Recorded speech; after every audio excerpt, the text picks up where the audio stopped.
یہ بھی احکامات دیے گئے کہ اس اجلاس کا جو سارا خرچہ ہے وہ یا تو بانی چیئرمین پاکستان تحریک انصاف یا ان کے اہل خانہ ادا کریں گے۔ ساتھ فیصلے میں یہ کہا گیا ہے کہ ہفتے میں ایک مرتبہ ان کی فیملی سے ان کی ملاقات کروائی جائے گی، بچوں سے ہفتے میں 2 مرتبہ فون پر بات چیت کروائی جائے گی، اور پاکستان تحریک انصاف اس کو سیاسی مقاصد کے لیے استعمال نہیں کرے گی۔ اگر پاکستان تحریک انصاف یا بانی چیئرمین پاکستان تحریک انصاف کی بہنیں یہ سمجھتی ہیں کہ اس عدالتی فیصلے پر عمل درآمد نہیں ہو رہا تو وہ دوبارہ سپریم کورٹ سے رجوع کر سکتی ہیں۔ مجھے 100% یقین ہے کہ اب یہ بنگلہ دیش پر پریشر بڑھائیں گے، اس میں الزام لگایا جائے گا کہ آپ کے ہاں انتہا پسندی فروغ پا رہی ہے، اور کوئی نہ کوئی ایسی واردات ہو سکتی ہے جس کو بنگلہ دیش کے شہریوں کے سر ڈالا جا سکتا ہے۔ السلام علیکم ناظرین، آپ کا میزبان عدنان حیدر، پروگرام خبر نشر نصرت جاوید ہمارے ساتھ۔ اور سب کل ہم نے پروگرام میں بھرپور سیگمنٹ کیا تھا بانی تحریک انصاف کے حوالے سے، جو ڈاکٹرز کی ایک رپورٹ تھی پورے میڈیکل بورڈ کی، اور لکیلی آپ کو بھی، ویسے لکیلی تو نہیں کہنا چاہیے، آپ بھی بلڈ پریشر کے مریض ہیں، تو جس طرح آپ نے انالیسس کیا تھا بانی تحریک انصاف کو دی گئی میڈیکیشن کا، تو آپ نے اس جو ڈاکٹر کی رپورٹ تھی اس انالیسس پہ آپ نے کہا تھا کہ ایک بڑے ریلیف کی جانب راستہ کھل گیا ہے۔ یہ کل آپ نے تفصیلی اس پہ بات کی تھی، اور آج پی ٹی آئی کو سپریم کورٹ کی جانب سے ایک بڑا ریلیف ملا۔ اس حوالے سے اس کا ریٹن آرڈر بھی کیونکہ آ چکا ہے جب ہم پروگرام کر رہے ہیں۔ وسیم ملک صاحب ہمارے ساتھ ہیں، ہمارے سینئر رپورٹر ہیں کورٹ کے۔ وسیم بھائی بہت شکریہ۔ میں چاہوں گا کہ آپ جو ریٹن آرڈر آیا ہے اگر اس کے تفصیلی نکات پر بات کر دیں اور رپورٹ کر دیں، پھر میں آج کی سماعت اور باقی حوالوں پہ آپ سے بات کروں گا۔ ریٹن آرڈر کو ذرا رپورٹ کیجیے گا۔ دیکھیے بہت شکریہ۔ بالخصوص اگر میں بات کروں بانی چیئرمین پاکستان تحریک انصاف کی ہسپتال منتقلی کی، تو اس سے متعلق جو تحریری فیصلہ سامنے آیا ہے وہ شروع اس نقطے سے ہوتا ہے کہ سابق وزیر اعظم کو اگلے 2 روز کے اندر شفا انٹرنیشنل ہسپتال منتقل کیا جائے گا، جہاں ایک میڈیکل بورڈ حکومت ہسپتال کے ساتھ مل کر تشکیل کرے گی، جس میں ہر قسم کے، یعنی اس میں کارڈیالوجسٹ، ریٹنا اسپیشلسٹ، میڈیسن کے ماہر ڈاکٹر، یا اس کے علاوہ اگر کوئی ضروری سمجھا جائے تو وہ ڈاکٹر صاحبان جو ہیں اس میں شامل ہوں گے۔ جب یہ علاج ہو رہا ہوگا تو بانی چیئرمین پاکستان تحریک انصاف کی بہن ڈاکٹر عظمیٰ خان اور ان کے جو ذاتی معالج ہیں وہ اس علاج سے منسلک رہیں گے۔ اس کے ساتھ یہ بھی احکامات دیے گئے کہ اس اجلاس کا جو سارا خرچہ ہے وہ یا تو بانی چیئرمین پاکستان تحریک انصاف یا ان کے اہل خانہ ادا کریں گے۔ ساتھ فیصلے میں یہ کہا گیا ہے کہ ہفتے میں ایک مرتبہ ان کی فیملی سے ان کی ملاقات کروائی جائے گی، بچوں سے ہفتے میں 2 مرتبہ فون پر بات چیت کروائی جائے گی، اور پاکستان تحریک انصاف اس کو سیاسی مقاصد کے لیے استعمال نہیں کرے گی۔ اور ساتھ یہ بھی اپنے فیصلے میں عدالت نے لکھا ہے کہ اگر پاکستان تحریک انصاف یا بانی چیئرمین پاکستان تحریک انصاف کی بہنیں یہ سمجھتی ہیں کہ اس عدالتی فیصلے پر عمل درآمد نہیں ہو رہا تو وہ دوبارہ سپریم کورٹ سے رجوع کر سکتی ہیں، اور اگر حکومت یہ سمجھتی ہے کہ یہ جو انڈرٹیکنگ یعنی یہ یقین دہانیاں جو کرائی گئی ہیں پی ٹی آئی کی جانب سے، بہنوں کی جانب سے، ان پر عمل درآمد نہیں ہو رہا، یا یہ جو علاج کی ایک سہولت میسر کی گئی ہے اس کی خلاف ورزی کی جا رہی ہے، یا اسے کسی پولیٹیکل پرپز کے لیے استعمال کیا جا رہا ہے، تو وہ بھی عدالت سے رجوع کر سکتی ہے۔ اور ساتھ یہ بھی کہا گیا ہے کہ اگر عدالت اس نقطے پر پہنچے کہ اس کا مس یوز کیا جا رہا ہے تو یہ ریلیف جو ہے یہ واپس بھی ہو سکتا ہے۔ اچھا وسیم، ایک منٹ ٹھہر جانا، یہ بات بتائیں کہ آنریبل کورٹ نے اپنا جو تحریری حکم ہے اس میں انہوں نے 2 بار یہ ذکر کیا ہے کہ حکومتی وکلاء نے اس معاملے کی سماعت رکوانے کی کوشش کی۔ ایک تو پہلے انہوں نے کہا کہ ایٹ دا آؤٹ سیٹ کہ جیسی ہی سماعت شروع ہوئی، دوسرا پھر ایک اور موقع پر وہ کہتے ہیں کہ ایٹ دس سٹیج، یعنی ایک اور مرحلے پر۔ کیا آپ، چونکہ آپ کورٹ میں تھرو آؤٹ موجود رہے ہیں، آپ وہ 2 مراحل بتا سکتے ہیں جب حکومتی وکلاء نے اس سماعت کو رکوانے کی کوشش کی، اور انہوں نے کیا اس کے لیے دلیل پیش کی؟ دیکھیے 2 لاء افسران آج عدالت میں موجود تھے، ایک ایڈیشنل اٹارنی جنرل عامر رحمان، دوسرے ایڈوکیٹ جنرل اسلام آباد نوید ملک صاحب تھے۔ جیسے ہی سماعت کا آغاز ہوا تو دونوں جو معزز لاء افسران ہیں وہ روسٹرم پر آئے، اور ان کی جانب سے یہ معاملہ اٹھایا گیا کہ انہیں اس معاملے میں نوٹس نہیں کیا گیا، اور ایک تو اس درخواست کے قابل سماعت ہونے پہ بھی اعتراض اٹھایا گیا، اور ساتھ ہی پھر وہ تھرو آؤٹ دا پیریڈ جتنی دیر یہ سماعت ہوئی ہے وہ روسٹرم پر موجود رہے، اور جب عزیر بھنڈاری جو کہ ڈاکٹر عظمیٰ خان کے وکیل تھے، یا اس سے قبل ملاقاتوں کے معاملے پر سلمان اکرم راجہ یا مشال یوسف سعید صاحبہ کے جو وکیل تھے وہ روسٹرم پر تھے، تو وہ جو بات یا جو دلائل دے رہے تھے تو ان کی مخالفت یا اس بنیاد پر وہ کہہ رہے تھے کہ یہ دلائل درست نہیں ہیں۔ اس کے بعد جب سماعت کا دوسرا مرحلہ تھا بالخصوص جب ہمیں بھی کورٹ میں کھڑے ہو کر جج صاحبان کی آبزرویشن سے یہ معلوم ہوا کہ شاید ہسپتال منتقلی کے حوالے سے فیصلہ اب بہت جلد آنے جا رہا ہے، کیونکہ جج صاحبان نے جو سوالات پوچھنا شروع کر دیے تھے اور جو انڈرٹیکنگ لینا شروع کر دی تھی، تو اس پر پھر دونوں لا افسران ایک مرتبہ پھر انہوں نے کہا کہ جی ہمیں ایڈجرنمنٹ دے دیں، ہمیں چونکہ اس کیس کو سمجھنا ہے اور اس معاملے میں اس کو ملتوی کر دیں، یا پھر آپ جو ریلیف دینے جا رہے ہیں اس پر ہمارا اختلاف ہے۔ تو اس پر جو جج صاحبان ہیں انہوں نے کہا کہ چونکہ ایک حساس معاملہ ہے، اور پھر گزشتہ روز جس رپورٹ کا آپ نے حوالہ بھی دیا اور اس میں جو 1 اگست اور 10 اگست کے بانی چیئرمین پاکستان تحریک انصاف کے علاج کے حوالے سے لکھا گیا تھا، جس میں ان کی دل کی دھڑکن اور بلڈ پریشر اور دیگر مسائل جو تھے، اس پر جج صاحبان جو ہیں وہ خاصے کنسرن نظر آئے۔ انہوں نے کہا کہ سابق وزیر اعظم کے وائٹلز غیر متوازن ہیں۔ انہوں نے دونوں لا افسران کو کہا کہ آپ ذرا وہ ریلیونٹ پیجز پڑھیے، یہ تو آپ کے اپنے حکومتی میڈیکل بورڈ کی رپورٹ ہے، ان ڈاکٹروں کی یہ ریکمنڈیشن ہے،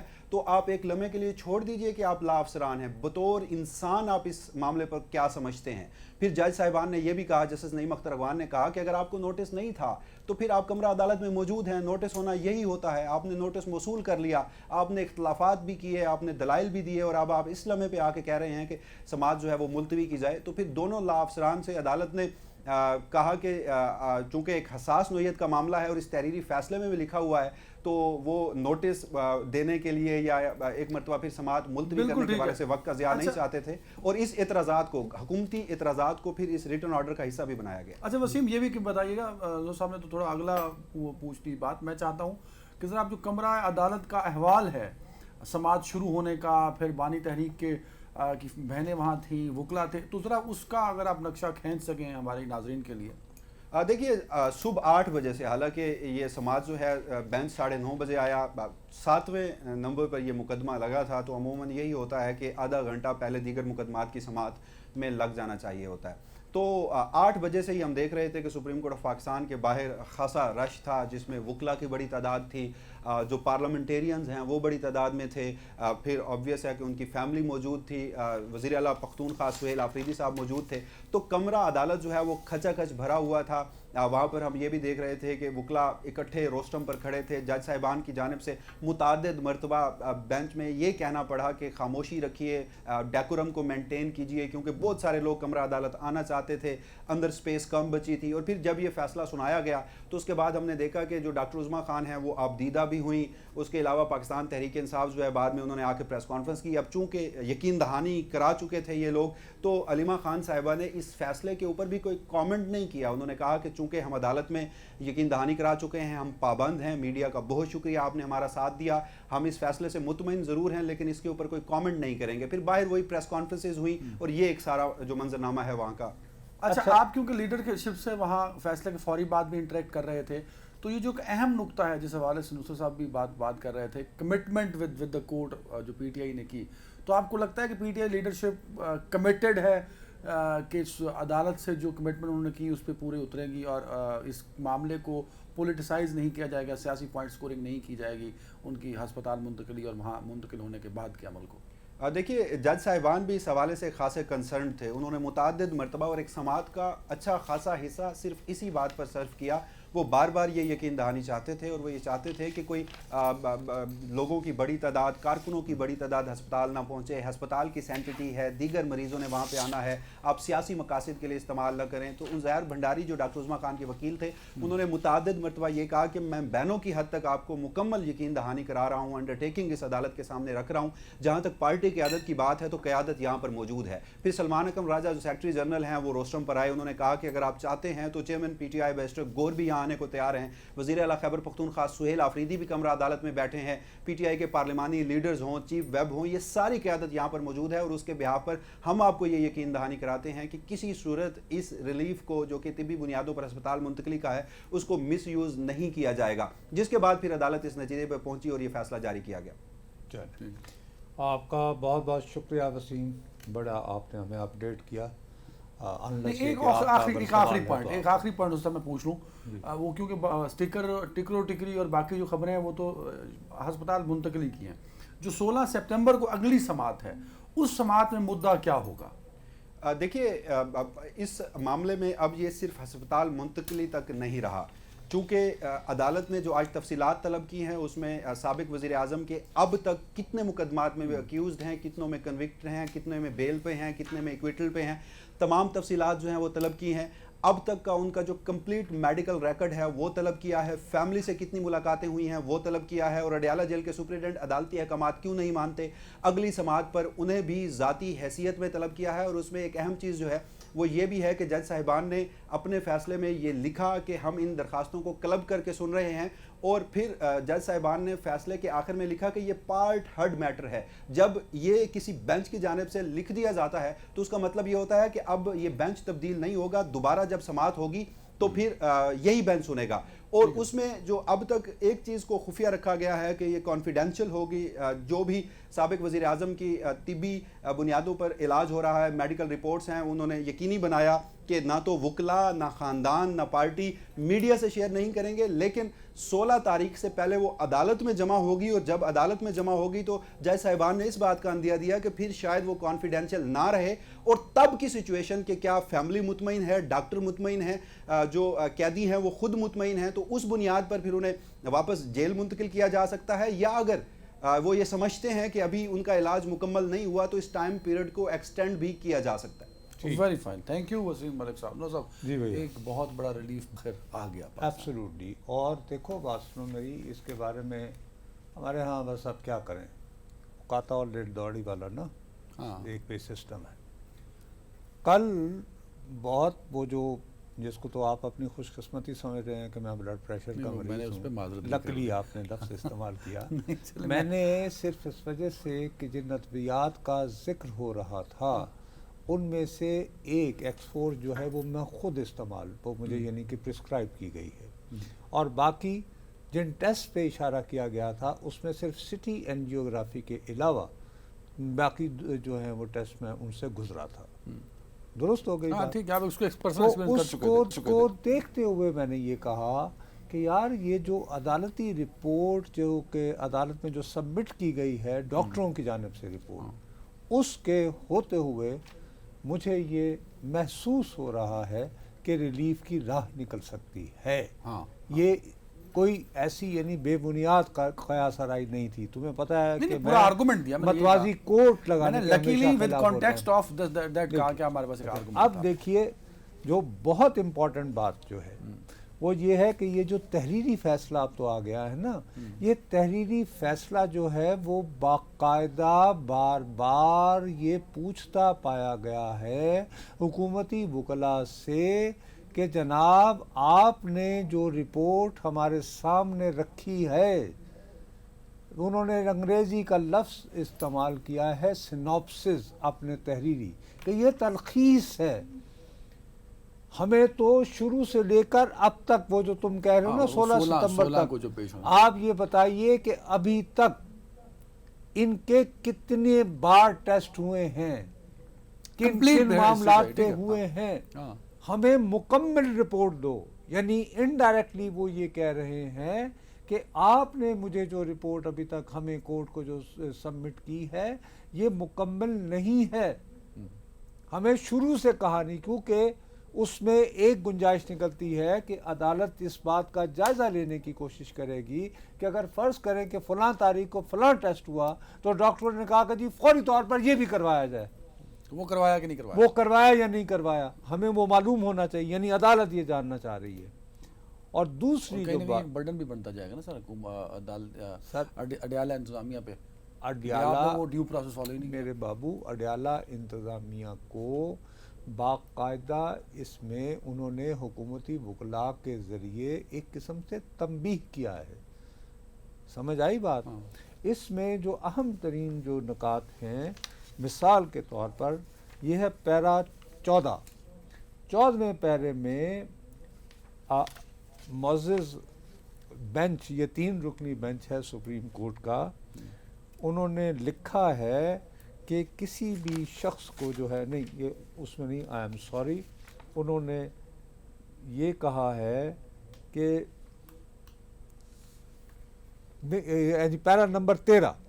اس میں انہوں نے کہا ہے کہ ہم پوری طرح اپنی آئینی اور قانونی ذمہ داریوں، یعنی قانون آئینی اور قانونی ریاست کی ذمہ داریوں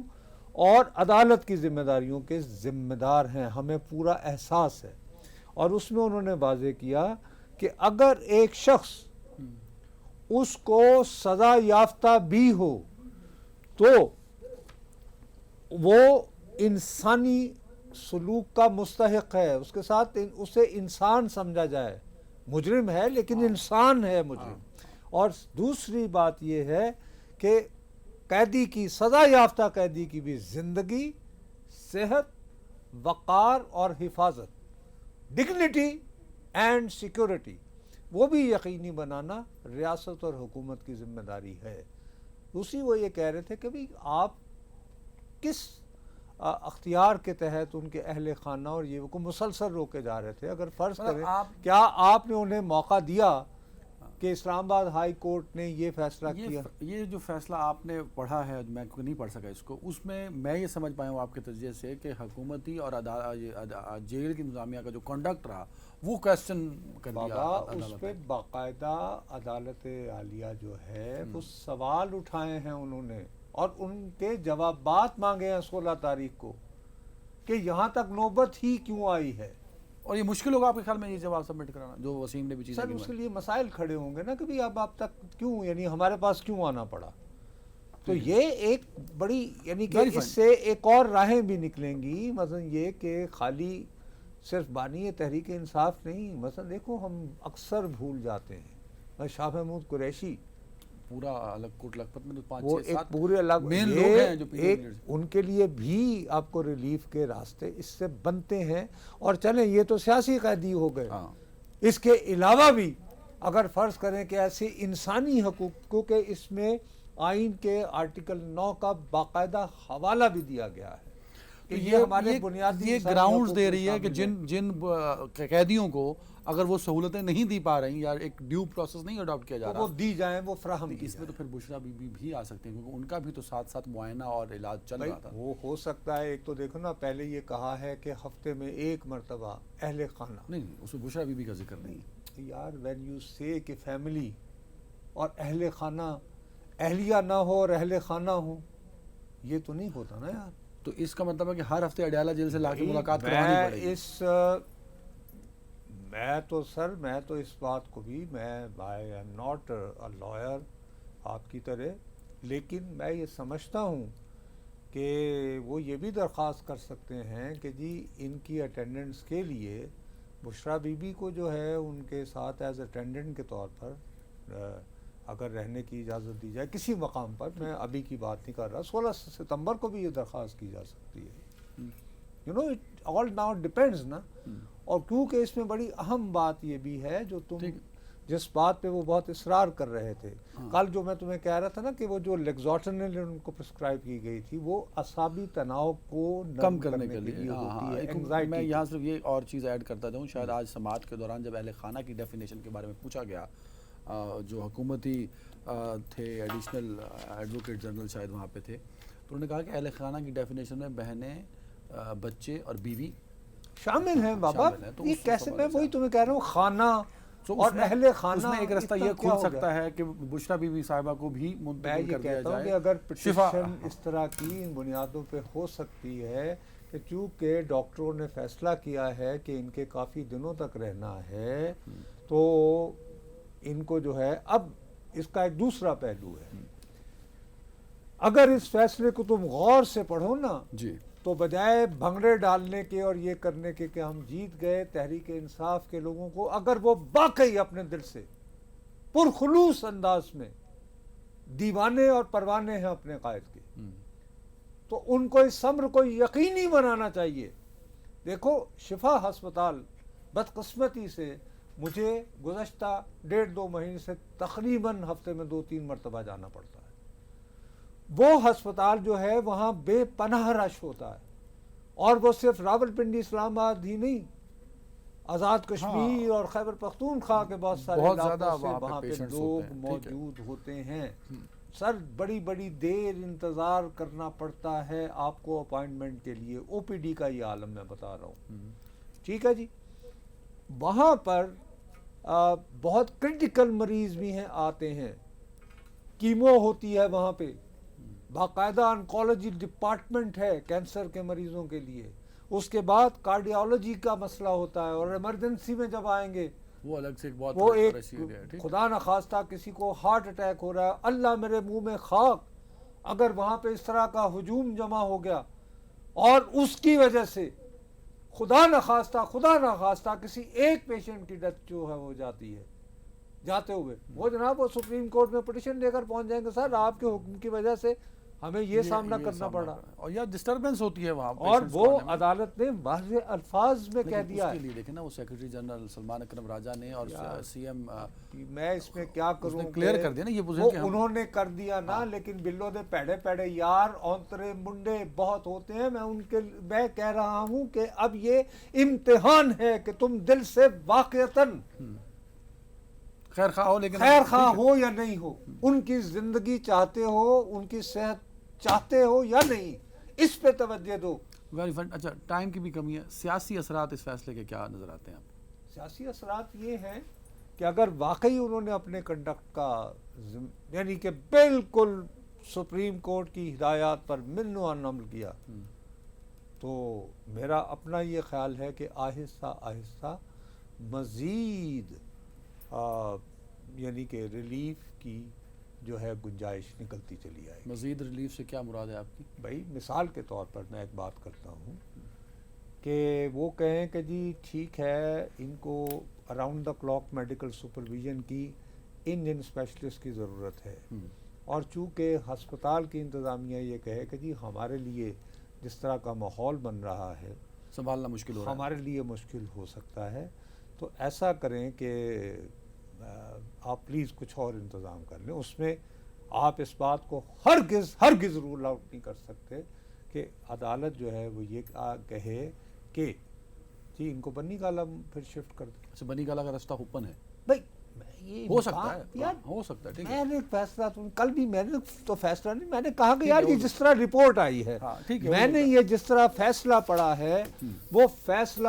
دیکھو میں نشان لگا کے فوت ہو گیا ہوں, تو اس میں مجھے یہ نظر آ رہا ہے کہ یہ اس طرف لے جا سکتا ہے. ایک بات. دوسری بات اگر تم یاد رکھو, ایک نظیر اسی طرح کا امتحان جو ہے, آخری بات مجھے پتا ہے تمہیں اب بے چینی ہے بریک کی, اور بریک ہمیں لینا ہوتی ہے, نہیں میں 1 منٹ اور دے سکتا ہوں, صرف 1 منٹ دے دو,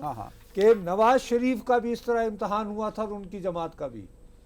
جب انہیں جیل سے لاہور کے ہسپتال میں یاد ہے منتقل کیا گیا تھا, یاد آ گیا وہاں سے, لیکن وہ تو وہاں سے باہر چلے گئے. یار سنو تو صحیح نا, انہی دنوں تم بات ہی نہیں ختم ہونے دیتے, پتہ نہیں کیا تمہیں یعنی مرض لاحق ہو گیا. ٹھیک ہے, ان دنوں مولانا فضل الرحمان صاحب کا فیمس لانگ مارچ جو ہے وہ آ رہا تھا, لاہور آیا تھا,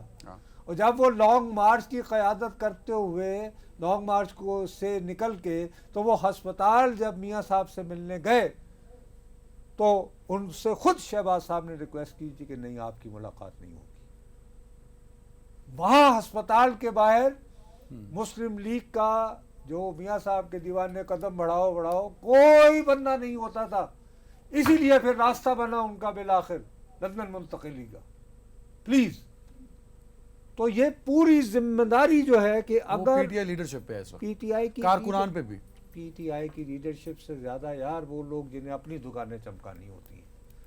بہت ذمہ داری کا مظاہرہ کرنا ہوتا ہے. انتہائی. دوسری جانب جو حکومتی ہے رسپانس ہے وہ بڑا مجھے حیران کن رہا میرے لیے, کہ بڑا ویلکمنگ رہا. طارق فضل چودھری نے کہا کہ ہم اس فیصلے پر ممنوعاً عمل کرتے ہیں. یار بات سنو, رانا ثناء اللہ صاحب نے کہا کہ آزادانہ, اور بات سنو بھائی صاحب, جب معاملہ عدالتی ہو نا تو حکومتی موقف وہی ہوتا ہے جو کورٹ کے روبرو ہوتا ہے. یہ پارلیمنٹ میں جو فیصلہ آ گیا نا,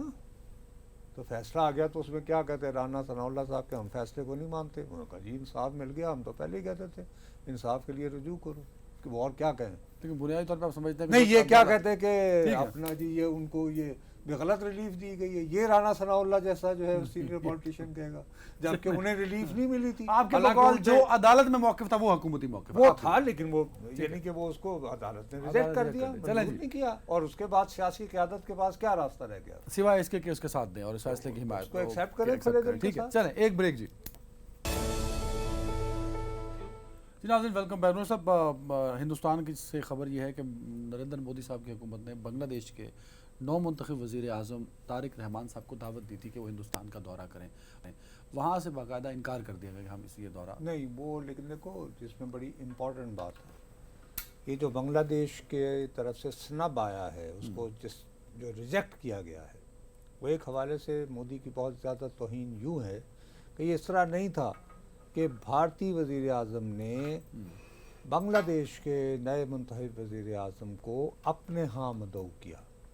کہ جی آؤ اور ہمارے ساتھ ملو، یعنی کہ ہم دونوں باہمی اپنی بات چیت کریں گے، بلکہ وہاں پر ایک بین الاقوامی سمٹ ہو رہی ہے برکس کی، برکس کے ممالک جس میں برازیل وغیرہ وغیرہ شامل ہیں، ان کی سمٹ کے لیے موصوف کو کہا گیا کہ آپ بھی اس میں بطور خصوصی مہمان، میرے مہمان کی حیثیت سے شرکت کریں۔ تو مطلب جب آپ وہاں ہوں گے تو جینوئنلی انہوں نے مدعو جو ہے وہ بھارت نہیں کیا، ہندوستان نہیں کیا تھا، بلکہ مدعو کیا کہ وہ کانفرنس بین الاقوامی جس کی میزبانی ہندوستان کر رہا ہے، آپ اس میں میرے خصوصی مہمان کے طور پر شرکت کریں۔ بنگلہ دیش کے وزیر اعظم نے کہا نہیں بھائی، تم نے میرے یہاں کی ایک قاتل جو ہے وہ اپنے ہاں اس کو پناہ دے رکھا ہے۔ ٹھیک ہے، یہ جو بنگلہ دیش کا رسپانس ہے اس کا کوئی امپیکٹ دیکھتے ہیں آپ؟ بھائی یہ امپیکٹ یہ ہوگا کہ یقینی طور پر مجھے 100% یقین ہے کہ اب یہ بنگلہ دیش پر پریشر بڑھائیں گے، اس میں الزام لگایا جائے گا کہ آپ کے ہاں انتہا پسندی فروغ پا رہی ہے، اور کوئی نہ کوئی ایسی واردات ہو سکتی ہے جس کو بنگلہ دیش کے شہریوں کے سر ڈالا جا سکتا ہے۔ اب تو ویسٹ بنگال میں بھی حکومت ان کی اپنی آ گئی، اس لیے نا بھارتی بنگال کو فتح کرنے کے بعد تو اب تو وہ بار بار یاد کرتا ہے کہ 1946 میں کیا ہوا تھا، ہم تو بھول بھال گئے ہیں کب کے، وہ تو یاد دلاتا رہتا، میں نے آپ کو بتایا تھا۔ تو اس طرح کیا الزام، میرا خیال ہے کہ ابھی کچھ حال ہی میں کوئی گرفتاری ہوئی ہیں، میں تو 250-300 لوگوں کو گرفتار کیا ہے، بٹ دیٹ از لنکڈ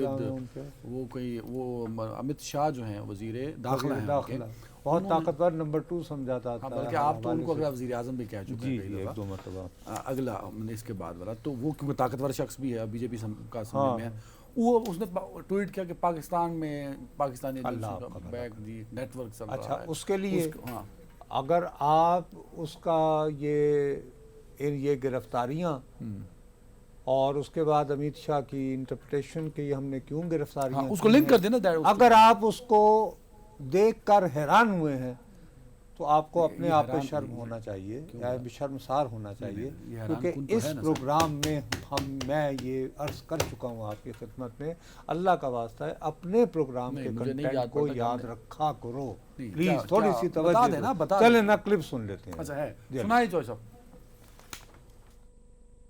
ابھی تک کی منطق جو بتاتی ہے کہ جب بھی نریندر مودی کی مقبولیت ڈپ ہوتی ہے اس کا پاکستان وہ ہمیشہ اس وقت کوئی نہ کوئی پاکستان کے خلاف ایڈونچر، نفرت، کوئی نہ کوئی بات جو ہے، کیونکہ اس کے پاس اس کے علاوہ اور کوئی، مطلب آپ سمجھتے ہیں کہ ہندوستان اور مودی کے پاس ابھی وہ کہانی ٹھپ ہوئی نہیں ہے جو 25 میں شروع ہوئی؟ کیسے ہوگی؟ یہ تو ابھی 13 اگست کو آپ نے اس کا حوالہ دیا تھا، 13 اگست کو کہا تھا، 16 کو اس کی امپلیمنٹیشن شروع ہو گئی، آپ کو آگے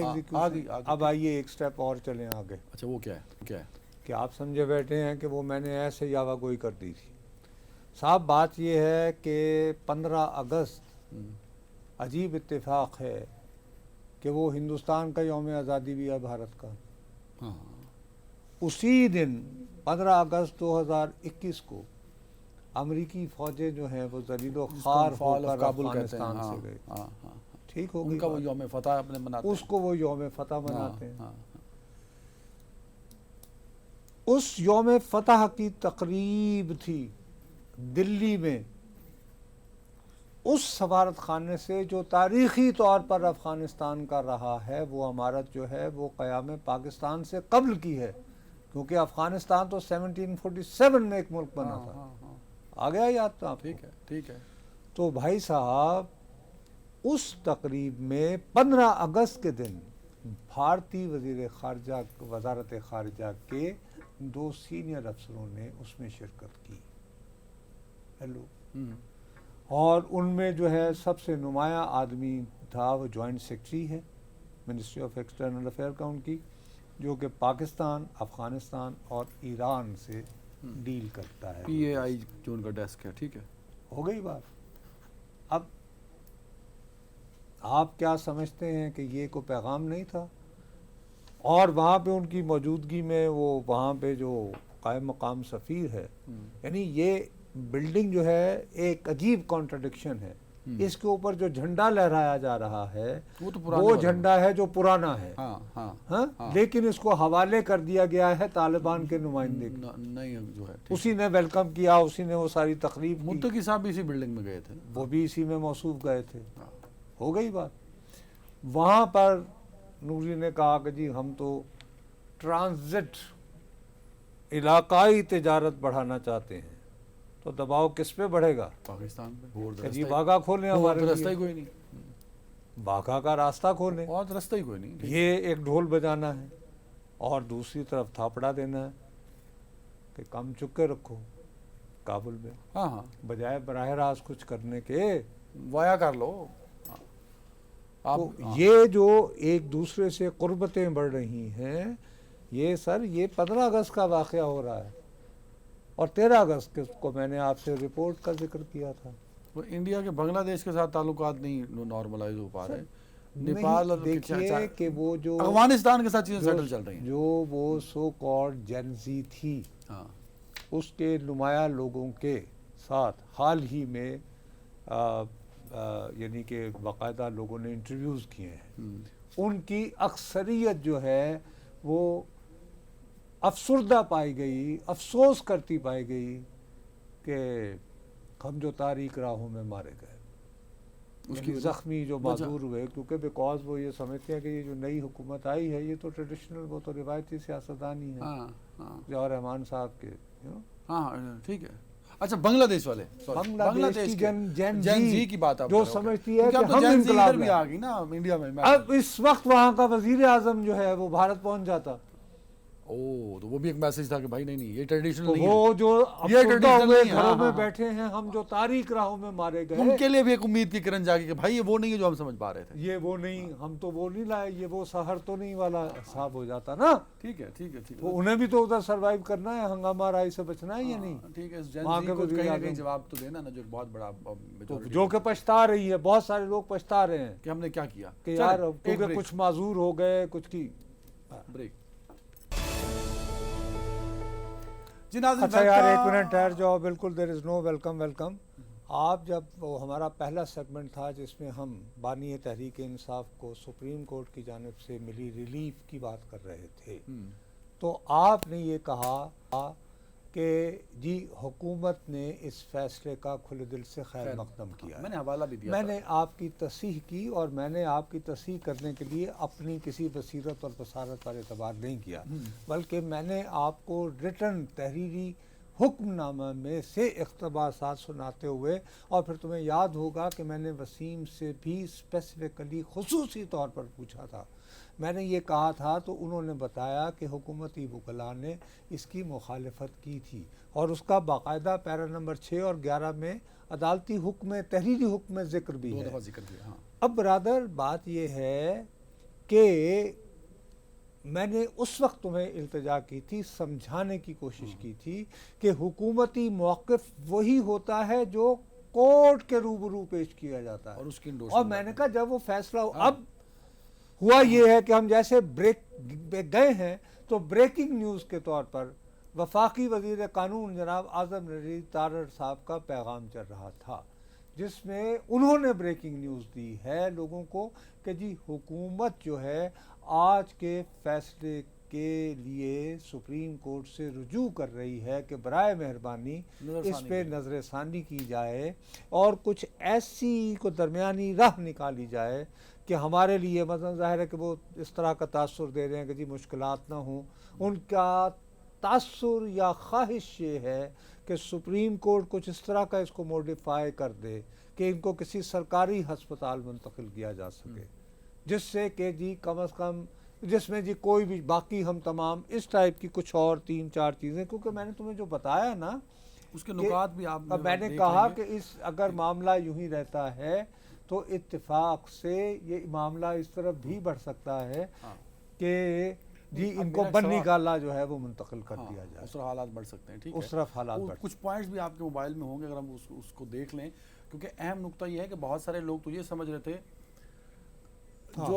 جو ابھی وزیر قانون صاحب نے کہا کہ سزا یافتہ قیدیوں کو سرکاری ہاسپٹل میں، کیونکہ شفا تو of course private set up ہے.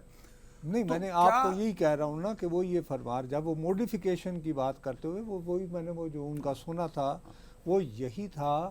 کہ وہ اعظم نذیر تارڑ صاحب جو ہیں وہ موقف جب میں نے ان کو کیچ کیا تو وہ یہ لے رہے تھے کہ یہ سرکاری ہسپتال ہونا چاہیے. اب اس میں وضاحت کا فیصلہ اگر ایک قیدی کے لیے بہت سے قیدی مختلف جیلوں میں ہیں ان کو صحت کے مسئلے جی مجھے جو ہے فلاں میری پسند کا، کیونکہ جیسے میں نے تمہیں وہ ایک یعنی اسی عدالتی فیصلے میں پڑھ کر سنایا تھا کہ اگر ایک شخص باقاعدہ عدالت سے سزا یافتہ بھی ہو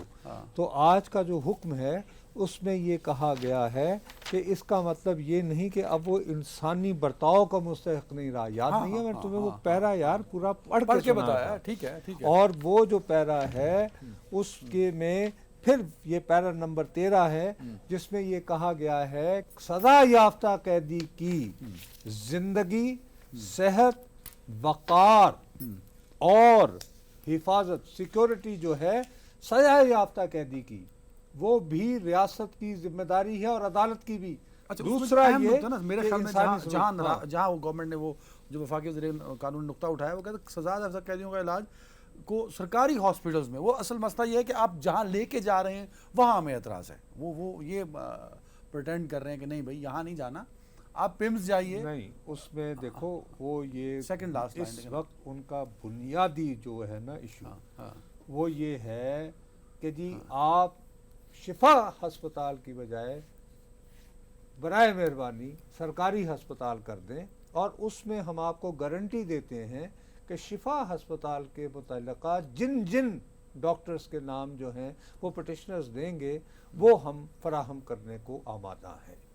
وہ دراصل یہ کہہ رہے ہیں کہ ان کو شفا میں حکومت کی نگرانی میں رکھنے کی بجائے ان کو سرکاری ہسپتال میں رکھا جائے، اور غالباً شاید اس میں سماعت کے دوران حکومت یہ موقف بھی لے سکتی ہے کہ جی رہیں گے وہ ان دا ویسینٹی آف اے سرکاری ہسپتال، لیکن اس کے لیے وہ ڈاکٹرز وغیرہ جو ہیں ان کی پسند کے وہ آ سکتے ہیں آپ کے حکم کے مطابق. تو اتنی برائے مہربانی جو ہے آپ ذرا اچھا نہیں ہوتا سر کہ اس کو ایک جانے ہی دیا جاتا بجائے اس کے نہیں اچھے نہ رکھو تو اچھے رکھ لو. یہ کیا میسیجنگ کیا ہے اس میں؟ بھائی اس میں یہ ہے نا کہ ہمارے ہاں لوگ، میں تم نے بات کو آغاز میں ہی کہا تھا کہ ہمارے ہاں تو کاتا اور لے دوڑی اور جی ڈیل ہو گئی، اور یار کاہے کی ڈیل ہو گئی. اتنے دنوں کے بعد ایک جو ہے وہ ایک عدالت میں معاملہ اٹھتا ہے 26ویں 27ویں ترمیم ہو جانے کے بعد بھی اگر یہ فیصلہ آتا ہے تو اس کو کھلے دل سے قبول کیجیے. لیکن ان کی اس میں جو مسئلہ یہ آ رہا ہے کہ واقعتاً جو ہے وہ اس کو دل سے تو وہ یہی کہیں گے کہ یار یہ تو پھر اس سے تو تاثر یہ بنے گا کہ بس ہم فارغ، تو ہمیں یہ رجوع کرنا چاہیے، ریزسٹ کرنا چاہیے. سمجھتی ہے کہ اس فیصلے سے ان کی ساکھ متاثر ہوئی ہے، ان کا روب، ان کا دبدبہ، چودراہٹ ختم ہو رہی ہے. چودراہٹ خیر وہ روب اور دبدبہ کہ لوگوں کو خیال آئے گا کہ بس یار اب تو ٹھیک ہے. جیسے میں نے تمہیں کہا کہ اس کے لیے اب مزید راستے کھل سکتے ہیں، لیکن اب ان کے اپنے نکات ہیں اور آپ ان کو بھی ریجیکٹ نہیں کر سکتے. دیکھو لیٹس بی فیئر کہ جی اگر کل کو ایک قیدی جو ہے کو بہت یعنی ارب پتی بھی تو ہوگا نا جو کہ اسمگلنگ کے الزام میں عمر قید کی سزا بھگت رہا ہو، وہ کہے گا جی کہ مجھے فلاں ہارٹ کے ڈاکٹر پر صرف اعتماد تو اس کا یہ کہا گیا نا اس میں کہ باقی قیدیوں یہ وہ کہہ رہے ہیں نا کیا سپریم کورٹ کا حکم تمام قیدیوں کے لیے ہوگا. اچھا اب یہ کہنا کہ قانونی اعتبار سے، سیاسی اعتبار سے ہم کہہ سکتے ہیں کہ یار بہتر ہوتا آپ اس کو جانے دیتے،